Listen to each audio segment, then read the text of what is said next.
Hi everyone, welcome, and thanks for joining me today. I have some really cool background panel dies that I'm going to be creating 3 different cards with in this video. They're from Spellbinders and they're called Postage Edge dies. So I'm going to create some postage stamp edge shaped cards. I have 3 of the 5 sets and these were designed by Becca Feakin. This first one is called Postage Edge Ovals. You get 3 different postage edge sizes, as well as 3 dotted edge ovals. Next, I have some rectangles, and this is called Postage Edge Rectangles. In this set, there are 4 different postage edge dies, as well as 4 dotted edge dies. And the largest one is just a little bit larger than an A2 sized card. And last, I have some postage edge slimlines. And in this one, you get 3 postage edge slimline dies and 3 dotted ones. I love having these kinds of dies in my stash because they're dies that you're going to reach for a lot to create background panels for your different cards. For all 3 of the cards, I'm going to use the postage edge dies to cut out my card base. So let's start with the ovals. I'm going to use this panel I've had in my stash for a while. I'll cut it out using the dot detail die. So let me just tape this into place and then I'll take it off camera and cut it out. And here it is all ready to go. So I cut out 2 panels with Dune cardstock and it has the cute postage edges to it. So I'm going to connect these 2 panels together first. I pulled out my scoreboard so I could score one of these panels. This will be the back piece to my card base. And I can just bend that score line. I'll add a little bit of liquid glue, or actually a lot of liquid glue, just to ensure that my card base doesn't pull apart. And then I can align another one on top. So this card base is ready to go. I'll just make sure that the edges line up perfectly.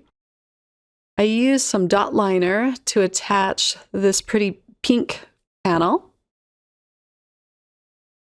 And then I realized I wanted to add a little bit of color, a little bit of a deeper shade of pink to this.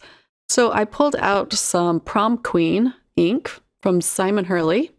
I added some Post-it note tape around the panel. I just kind of tucked it underneath to protect the Dune cardstock. Then I'm just going to add a light brushing of this pink at the bottom of this panel. This adds a lot of cute interest to the card. And when I'm done, I'll brush it with a tissue just to get the ink off of the silver lines. And then I can pull off the tape. I want to add some florals to this card, so I'm using Spellbinders Sealed Blooms dies, as well as an older clear stamp and die set of the month for the sentiment. So I'll just use this piece of paper to stamp the sentiment onto. And this sentiment is going to say, "Sending happy thoughts your way." I'm using an acrylic block and some VersaFine Onyx Black ink to stamp this out. And then I can use the die from this clear stamp and die of the month set to cut out this sentiment. I love it when sentiments come with coordinating dies. And this one is from the Paisley Bouquet from June, and I'll link to that if that is still available. So let's glue down the flowers. These are so pretty and dainty. And I'm going to attach everything down flat with some liquid glue, except for the sentiment. I will pop that up here in just a minute with some foam strips. This is a cute layering set, so I'll layer the flowers on top, which I cut out with Fruit Punch cardstock and a little bit of silver cardstock for the centers of these flowers.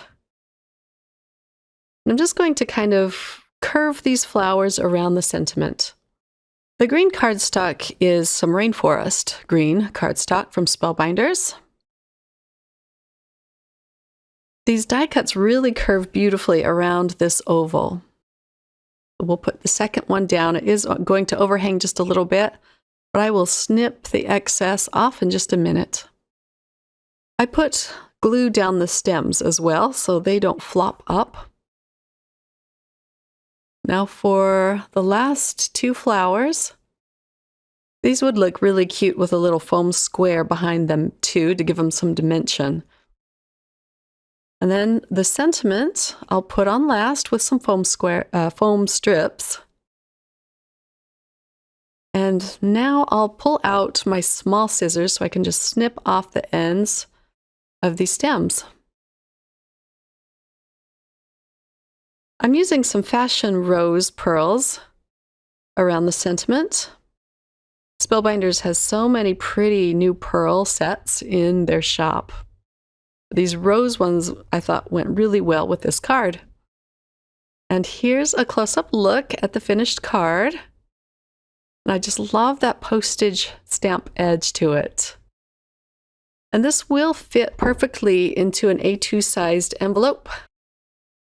I have one here that I can show you. So it's not too small and it's not too big. It's just right for this envelope. For card number 2, I'm using the rectangle. So here is the card base pieces. And I'm going to do the same thing. I'll pull out my scoreboard and just score the top edge of this panel. I like to go over it a couple times so that it's easy to bend. Now I can just gently bend this back and forth. And again, I'm going to add liquid glue. I think that holds best on these card bases. This card ends up measuring 4 by 5 inches, give or take. Let's line up the top panel. And the card base is all ready to go. I'm going to be using the Small Die of the Month Club kit from this month, from November. I really loved this set. It's called Layered Floral Card Creator. Let's attach a waterfall blue panel, which I cut out with the dotted die. And we'll put this on top of the card base next. I cut out the Layered Floral Card Creator, the largest die in that set, using some teal topaz. It looks so pretty on the light blue. I'll glue this piece down flat. But the sentiment comes from November's Clear Stamp and Die of the Month Club, and it is called Diamond and Arch Motif. But I love the sentiments from this, and I used the one that says "For You." You can see that I stamped it there on the side. I lost a little bit of footage, but I used the same VersaFine Onyx Black ink to stamp that out.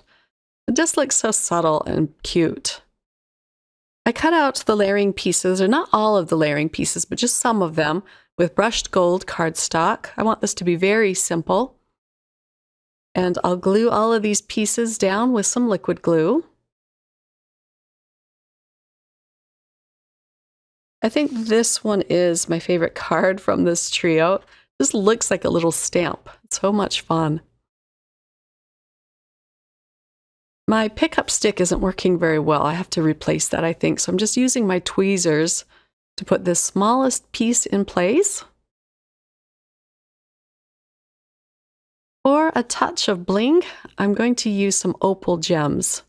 These are a pretty milky white gemstone. And I think I end up putting 5 on this card. And then let me show you a close-up look at this one. Again, this is a smaller card, but it will fit just nicely in an A2 sized envelope. This was a really fast card to put together.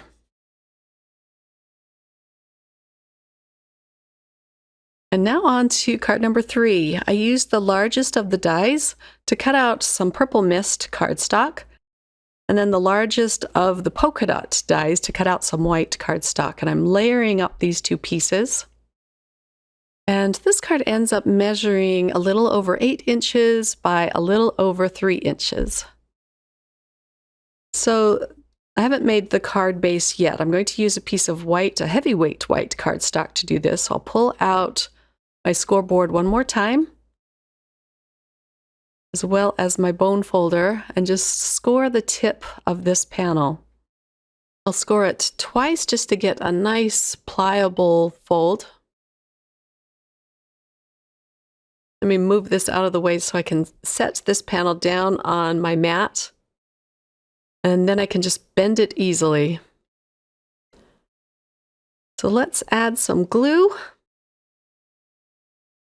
And then add the purple panel on top. I could, of course, cut this out with more of the Purple Mist cardstock, but I liked the white and the purple together. So we'll match these up. And then the card base is all ready to go. My sentiment comes from the stamp set from the card kit of the month from February of this year. And it's so pretty. It's very scripty looking, and it just says, "Sending loving thoughts." I'll stamp this in the bottom right corner. I had to put this in my regular sized Misty just to fit this in. And again, I'm using VersaFine Onyx Black ink. I have to be careful not to smudge this because it does take a little bit longer to dry. And then these beautiful leaves come from the Large Die of the Month Club kit from November. And this set is called Stylized Floral Kaleidoscope. I just loved these leaves. They're a layering leaf set. I used shades of purple and teal for the insides of the leaves. And then for the vein, I used more of the brushed gold. I'm using some dot liner just to tentatively put these in place. What's great about this dot liner is you can reposition your pieces as you need to. And I move these around quite a bit, as you can see. I wanted to keep all of this footage in, but I did speed it up for the sake of time. The colors inside the leaves are Teal Topaz Waterfall, and then the purple is Purple Mist, and the second one is Lilac Blossom. I love that you can create two-toned leaves with these dies. And then the last thing I'm going to do is add some gold, what are these called? Smooth gold discs. These are like sequins, but without the hole in the middle. I'm just going to put 3 around this card. And here's a close-up look. I love how this one turned out too. The edges are just the best part of these cards. It's so much fun. Here's a look at the inside. I haven't put anything inside there yet, but it's a very fun shape. I'll have the links listed in the description box if you're interested in checking them out. Oh, and they also have the circle postage edge and the square postage edge dies. So thanks very much for watching, everyone. I hope you have a wonderful crafty day. Bye.